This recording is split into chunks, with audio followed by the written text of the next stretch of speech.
Interbanco de Grupo Intercam. Más de lo que piensas. Resumen en imágenes. Versiones encontradas en el gobierno de Guatemala, incluso hasta en algún momento llegaron a ser molestas porque era demasiada la confusión sobre un supuesto enfrentamiento armado, que después dijeron que no lo hubo, cuando habían hablado hasta de 4 muertos, en donde se habría ahí, en estos, muerto el líder del cártel de Sinaloa, Joaquín El Chapo Guzmán Loera.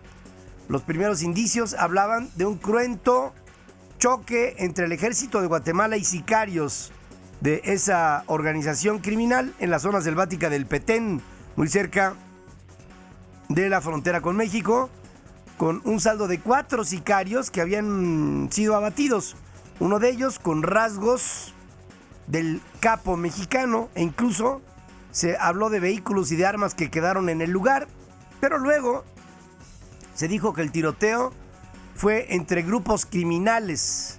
El ministro del Interior de Guatemala, Mauricio López, confirmó el enfrentamiento armado con 2 muertos, uno muy parecido al Chapo, dijo, e informó que se procedería a la toma de huellas dactilares y de pruebas de ADN. Incluso anunció que estaban a la espera de peritos mexicanos de la PGR para que se colaborara con la identificación.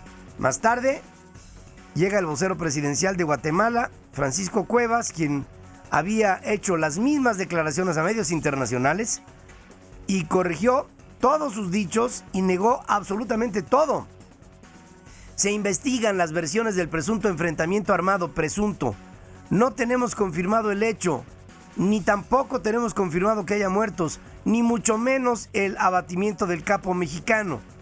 Unidades entonces del Ejército y de la Policía Nacional rastrean la zona, según agregó. Aquí, pero ¿qué? O sea, te quedas. Entonces, ¿qué vieron?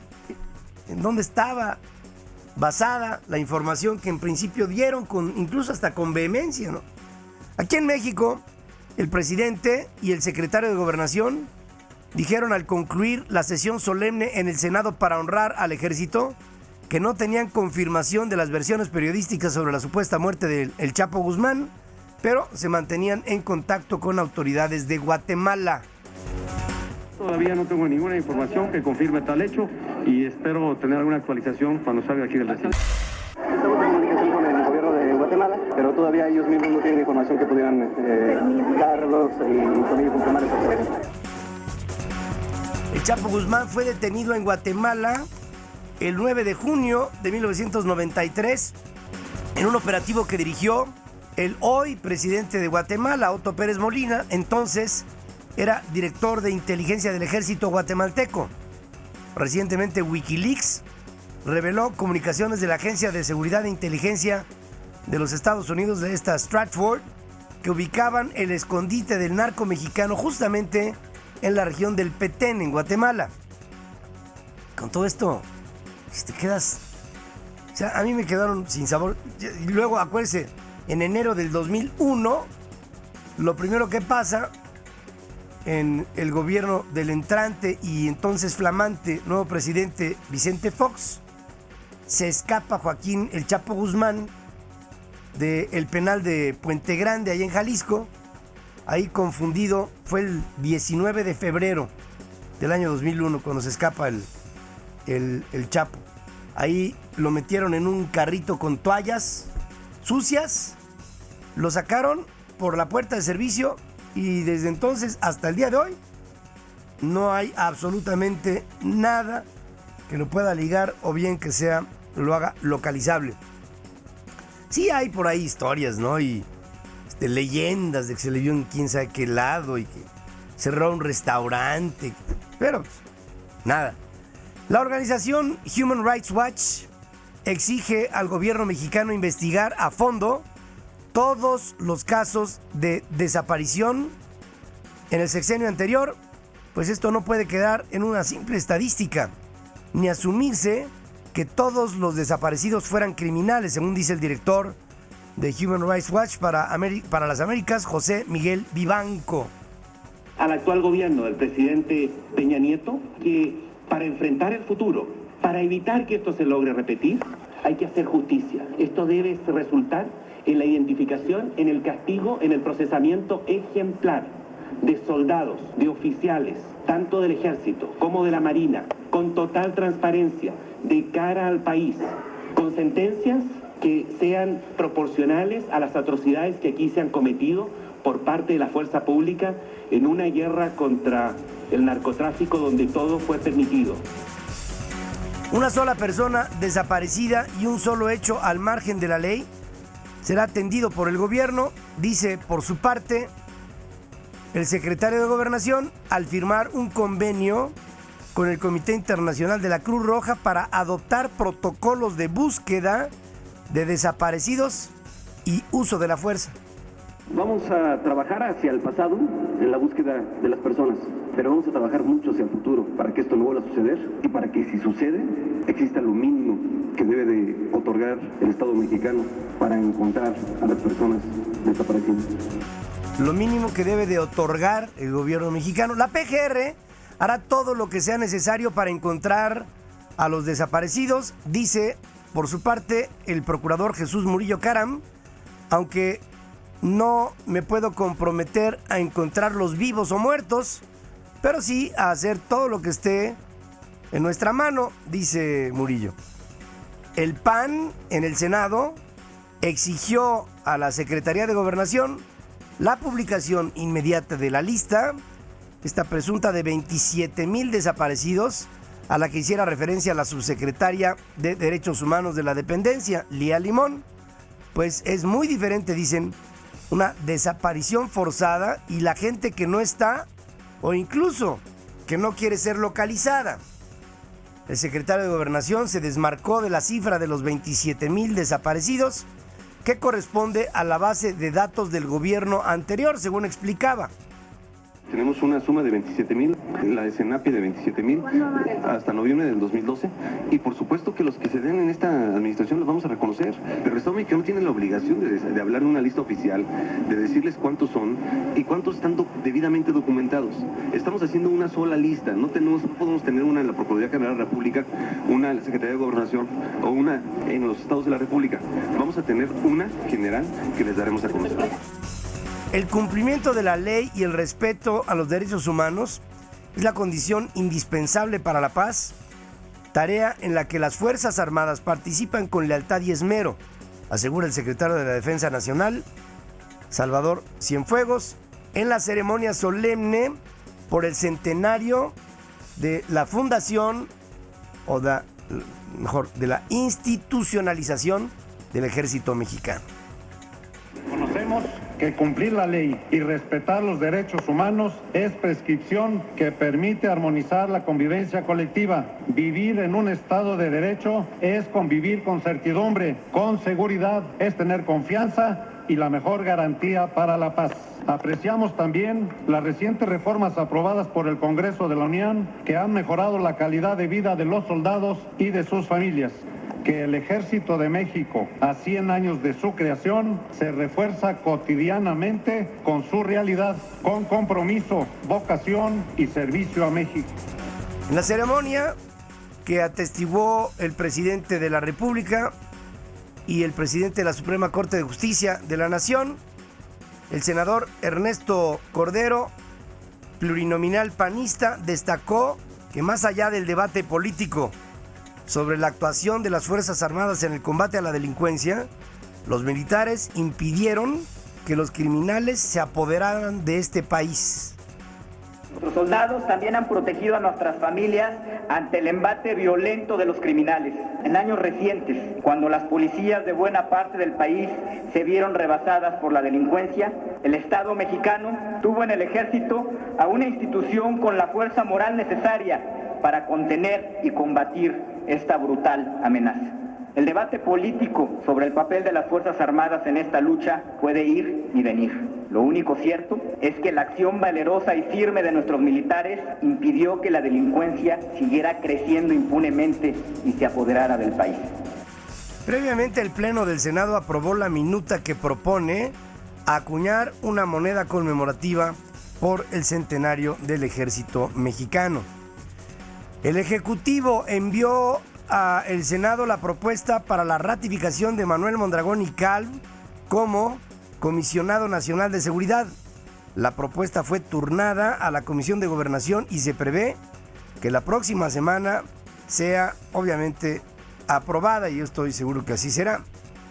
Por otra parte, el secretario de Gobernación se reunió con el jefe del Estado Mayor Conjunto de los Estados Unidos, el general Martin Dempsey, con quien habló de cooperación bilateral en materia de seguridad. La Coordinadora Regional de Autoridades Comunitarias y el Consejo Regional de Comisarios de la Costa Chica de Guerrero refrendaron la legalidad de las policías comunitarias que existen desde hace 17 años en pueblos indígenas, pero se desmarcaron de los grupos de autodefensa que han surgido y que advierten podrían ser incluso respaldados por organizaciones subversivas, por grupos de liberación nacional, ¿no?, que han empezado a resurgir en México. Acuérdense de repente sale ahí de la nada el EZLN y empezamos a ver grupos armados aquí y allá que tienen que ver con esto, grupos de liberación nacional. La Comisión Nacional de Derechos Humanos demanda al Estado tomar acciones para recuperar la seguridad en las zonas en donde han surgido grupos civiles armados por el riesgo que se corre a la violación de los derechos humanos con la operación de organizaciones irregulares. En Chiapas, el comandante de la guarnición militar de San Cristóbal de las Casas, el general David Guillén, aseguró que el ejército procederá a grupos civiles armados mediante la aplicación de la Ley Federal de Armas de Fuego y Explosivos. Y con esto tendría que haber, en todo esto, por lo que dice el general Guillén, una supervisión o bien una proscripción de sus actividades. Por otro lado, el diputado Manlio Fabio Beltrones, plurinominal por el PRI, negó tener un enfrentamiento personal con el gobernador de Guerrero, pero sostuvo su postura en contra del surgimiento de grupos de autodefensa. Quiero poner sobre la mesa es que todos, absolutamente todos, tenemos una preocupación por la manera como debemos de resolver los temas de la seguridad pública en el país. Mi posición es firme. No creo que los grupos de autodefensa organizados en las comunidades sean la salida al problema de la violencia y la inseguridad en esas regiones, y se tiene que pensar en las instituciones. La Secretaría de la Defensa Nacional confirmó la muerte de 2 militares al desplomarse la aeronave de adiestramiento en la que volaban en las inmediaciones de la base aérea número 1 de Santa Lucía, en el Estado de México. Poco después de que este aparato despegara, se investigan las causas del percance. No tengo las características del aparato. Con esto podríamos sacar algunas primeras informaciones que pudieran ilustrarnos en algo. Hasta este momento no tengo nada, hay mucho hermetismo en torno a este accidente. En Durango, 5 agentes de vialidad fueron asesinados y 2 quedaron lesionados en ataques en distintos puntos de Gómez Palacio y de Lerdo, allá al lado de Durango, según confirma la Fiscalía del Estado. Los uniformados fueron sorprendidos mientras realizaban su labor por sicarios que les disparaban desde vehículos en marcha. En Morelos, fueron liberados el exfuncionario estatal Alfredo Jaime de la Torre y su chofer, secuestrados el lunes pasado en Temisco, tras el pago de un rescate, mientras se reporta el plagio de 2 mujeres, una en Cuernavaca y otra en el municipio de Emiliano Zapata. La PGR atraerá el caso del paquete explosivo que estalló y lesionó a un empleado de la empresa Eumex que realiza la limpieza del mobiliario urbano en esta ciudad. La víctima sacó un sobre de un buzón en la calzada de Tlalpan cuando se lo estaba robando, ¿no? Pensaba que contenía objetos de valor y cállate, cuando lo abre, le explotó. Entonces, esto le provocó una fractura en la mano ratera, ¿no? Abrió así, ¡bómale! El artefacto es de fabricación casera a base de pólvora con activación electrónica de baja intensidad. El rector de la UNAM, José Narro, advierte que la violencia no tiene cabida en esa casa de estudios al convocar a todos los integrantes de la comunidad a actuar con mesura y con sentido universitario para exponer cualquier inquietud en referencia al conflicto que se dio allá en el Colegio de Ciencias y Humanidades, en el que se han presentado hechos que, miren, no deben ser tolerados, pero van a ser. No debe haber una negociación con un grupo de estudiantes o de pseudoestudiantes o de lo que sea que amedrente al Estado o a la universidad, o que se meta y ocupe y secuestre instalaciones o gente, y que aquí les ponen mesas resolutivas y todo el mundo se queda tan tranquilo. Y luego llega el rector y dice que no debe de haber todo eso. Todo se puede analizar, todo se puede debatir, todo se puede resolver menos la violencia irracional en contra de los universitarios. En esto no vamos a transigir. La violencia no tiene cabida en nuestra institución. Las primeras negociaciones entre autoridades del CCH y los jóvenes inconformes, que se realizó a puerta cerrada, concluyó sin acuerdos. Caray, hombre, los estudiantes deben de decir, pues estas autoridades que no se ponen a la altura de uno, ¿no? Y cómo, o sea, cómo después de que les hacemos el favor de ocupar las oficinas de la Dirección General de los CCHs y les hacemos el favor de tener ocupadas esas oficinas 2 semanas, no llegamos a nada con estas autoridades tan limitadas, ¿no?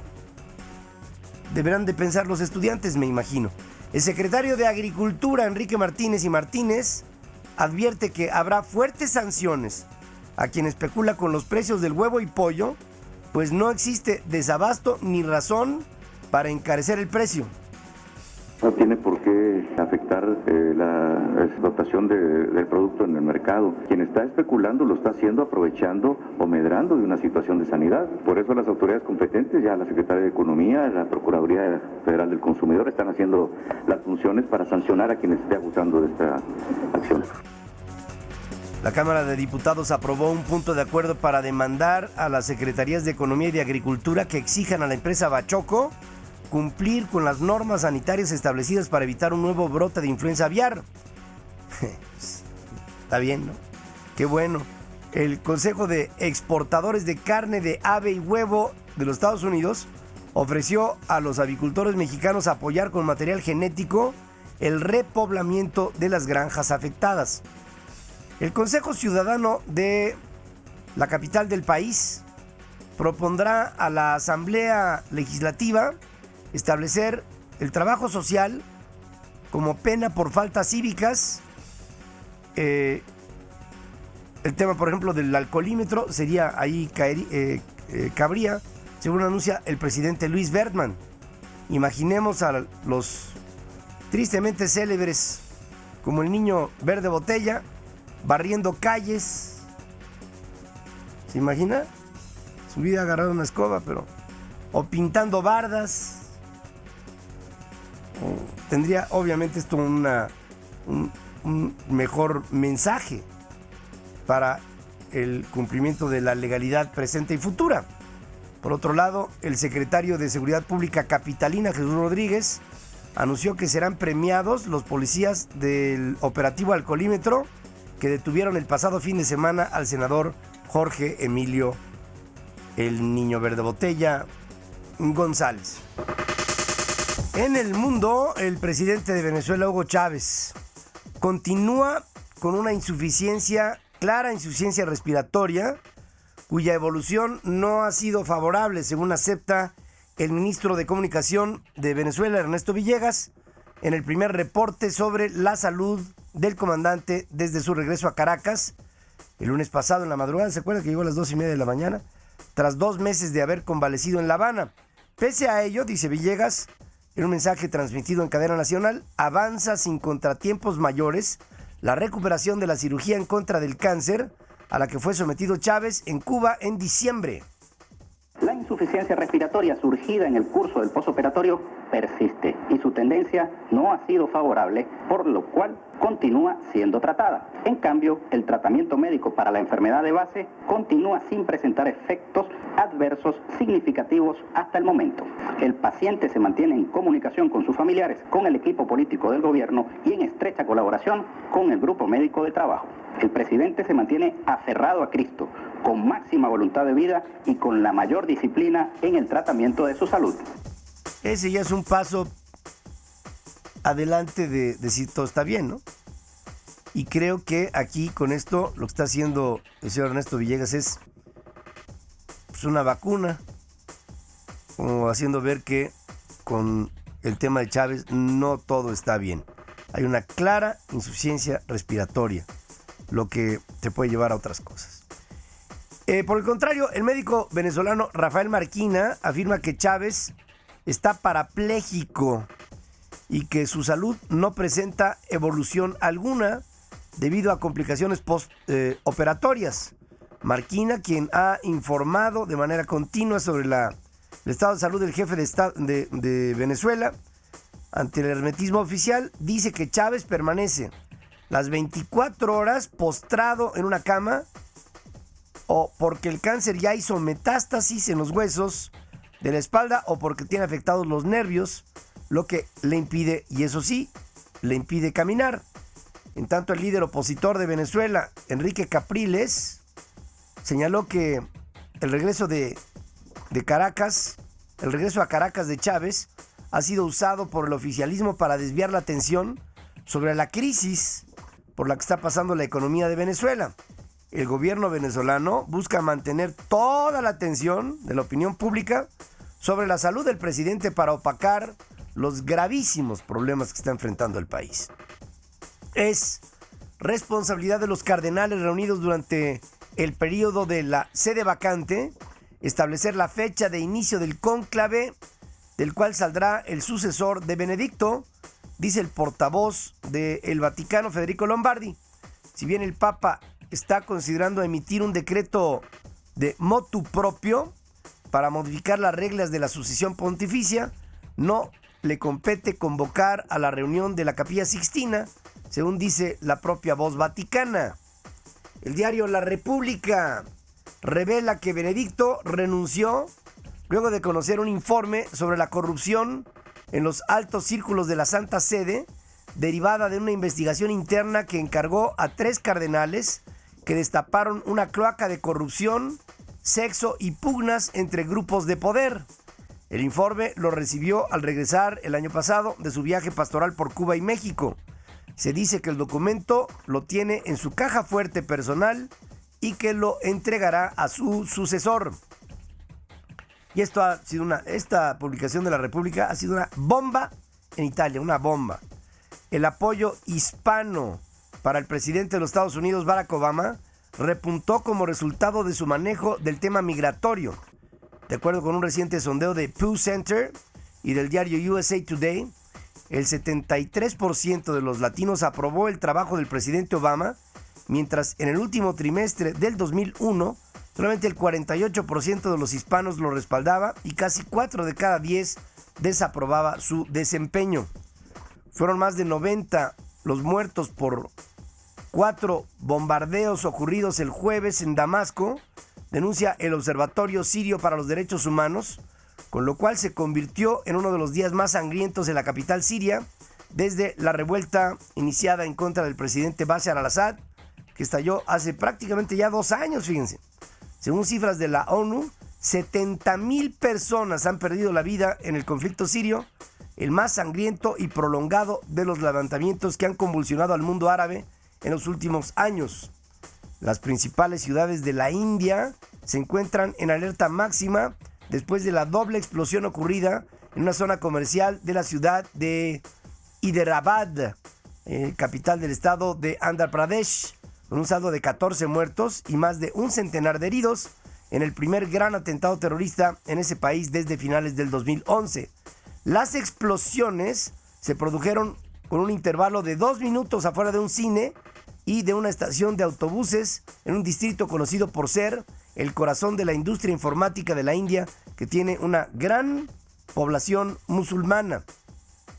El expresidente de Colombia, Álvaro Uribe, propone la candidatura presidencial del general en retiro Óscar Naranjo con miras a los comicios del 2014.